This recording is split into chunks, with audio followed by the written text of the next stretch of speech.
BLM Kerala Tamil Nadu Pondicherry. നടിയെ ആക്രമിച്ച കേസിൽ ദിലീപിനെ പരസ്യമായി പിന്തുണച്ച UDF കൺവീനർ അടൂർ പ്രകാശിന്റെ പ്രസ്താവനയിൽ കോൺഗ്രസ് നേതൃത്വത്തിന് അമർഷം.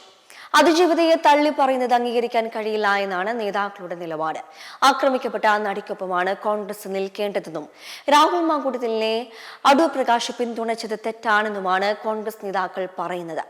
അടൂർ പ്രകാശിന്റെ പ്രതികരണങ്ങൾ പാർട്ടിക്ക് തലവേദനയാണെന്നാണ് വിലയിരുത്തൽ. അടൂർ പ്രകാശ് തുടർച്ചയായി പാർട്ടിയെ വെട്ടിലാക്കുന്നതായി മുതിർന്ന നേതാക്കൾ അഭിപ്രായപ്പെട്ടു. രണ്ടാം ഘട്ട വോട്ടെടുപ്പിന്റെ കൊട്ടിക്കലാശം കഴിയുമ്പോൾ നടി ആക്രമിക്കപ്പെട്ട കേസിന്റെ വിധിക്ക് രാഷ്ട്രീയ മാനം കൈവന്ന സാഹചര്യത്തിൽ പോളിംഗ് ബൂത്തിലെത്തുന്ന വോട്ടർമാരെ സ്വാധീനിക്കുമോ എന്നും സ്ഥാനാർത്ഥികൾക്ക് ആശങ്കയുണ്ട്. സ്ത്രീ വോട്ടർമാർ കോടതി വിധിയോടുള്ള അവരുടെ പ്രതികരണം വോട്ടിംഗ് മെഷീനിൽ കാണിക്കുമോ എന്നറിയില്ല എന്ന ആശങ്ക പല സ്ഥാനാർത്ഥികൾക്കുമുണ്ട്. UDFിനെ ആകപ്പാടെ വെട്ടിലാക്കി അടൂർ പ്രകാശ് നടത്തിയ ദിലീപ് അനുകൂല പ്രസ്താവന തൃശൂർ മുതൽ കാസർഗോഡ് വരെയുള്ള രണ്ടാം ഘട്ട വോട്ടെടുപ്പിൽ മത്സരിക്കുന്ന UDF സ്ഥാനാർത്ഥികളെ, പ്രത്യേകിച്ച് കോൺഗ്രസ് സ്ഥാനാർത്ഥികളെ ആശങ്കയിലാക്കിയിട്ടുണ്ട്.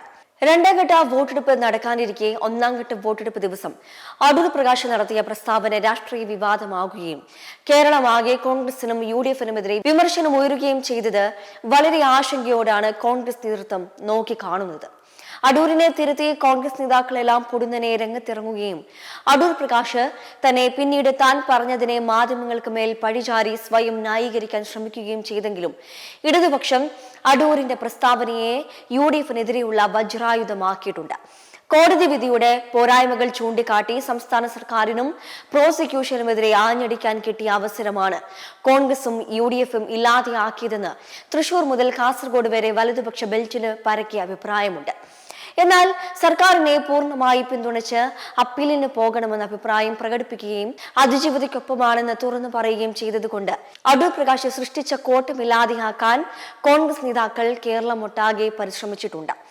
സർക്കാർ ഈ കേസിൽ കുറെ കൂടി ജാഗ്രത പാലിച്ച് കേസ് പിഴവുകളില്ലാതെ നടത്തണമെന്നായിരുന്നുവെന്നും 6 പ്രതികൾക്ക് ശിക്ഷ വാങ്ങിച്ചു കൊടുക്കാൻ പ്രോസിക്യൂഷന് കഴിഞ്ഞെങ്കിലും അതിജീവിത വിധിയിൽ അതൃപ്തി പ്രകടിപ്പിക്കുകയും കേസ് പൂർണ്ണമായി ക്ലോസ് ചെയ്യാൻ സാധിക്കാത്ത അവസ്ഥ വന്നതും പ്രോസിക്യൂഷന്റെ പരാജയം തന്നെയാണെന്നും കോൺഗ്രസ് കുറ്റപ്പെടുത്തുന്നുണ്ട്.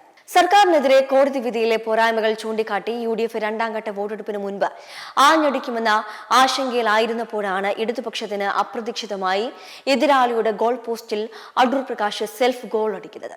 നിമിഷ നേരം കളയാതെ അടൂർ പ്രകാശിന്റെ വാക്കുകൾ കൊത്തിയെടുത്ത് സംസ്ഥാന സർക്കാരും മന്ത്രിമാരും CPMുമെല്ലാം UDFിനെയും കോൺഗ്രസിനെയും കടന്നാക്രമിച്ചു മുന്നേറി. അപകടമണത്ത കോൺഗ്രസ് ഉടൻ തന്നെ കളത്തിൽ ഇരച്ചു കയറി സംഗതി കയ്യിൽ നിന്നും പോകാതെ നോക്കിയതിന് കോൺഗ്രസ് നേതൃത്വത്തിന് കയ്യടി കൊടുക്കാതെ നിവൃത്തിയില്ല. കോടതി വിധി സർക്കാരിന്റെ നേട്ടമായി കൊട്ടിഘോഷിക്കുന്നതിനേക്കാൾ UDF അതിജീവിതയ്ക്കൊപ്പമല്ല എന്ന് അടൂർ പ്രകാശിന്റെ വാക്കുകളെ മുൻനിർത്തി ആരോപിക്കാനാണ് ഇടതുപക്ഷം ശ്രമിച്ചുകൊണ്ട് ഇരിക്കുന്നത്. രണ്ടാം ഘട്ട വോട്ടെടുപ്പ് ബാക്കി നിൽക്കെ CPM ഈ പ്രചരണം നിശബ്ദ പ്രചരണ ദിനം വരെ ശക്തമാക്കാനാണ് നീങ്ങുന്നത്. അടൂർ പ്രകാശിന്റെ വാക്കുകൾ സൈപ്രട്ടത്തിൽ വ്യാപകമാക്കാനും തന്ത്രം മെനഞ്ഞിട്ടുണ്ട് ഇടതുപക്ഷം. കേസിലെ 6 പ്രതികൾക്ക് ശിക്ഷ വാങ്ങിച്ചു കൊടുക്കാനുള്ള അവസാന ലാപ്പിലാണ് ഈ സർക്കാരെന്നും ഹൈക്കോടതിയിൽ അപ്പീലിന് പോകുന്നുണ്ടെന്നും തങ്ങൾ അതിജീവിതയ്ക്കൊപ്പമെന്നും ആവർത്തിച്ച് വ്യക്തമാക്കിക്കൊണ്ടാണ് LDF രണ്ടാം ഘട്ട വോട്ടെടുപ്പിനെ നേരിടാൻ ഒരുങ്ങുന്നത്. എന്നാൽ ദിലീപിനെ കുറ്റവിമുക്തനാക്കിയ കോടതി നടപടി സർക്കാരിന്റെ വീഴ്ചയാണെന്ന പ്രചരണം കോൺഗ്രസ് ശക്തമാക്കുന്നുണ്ട്.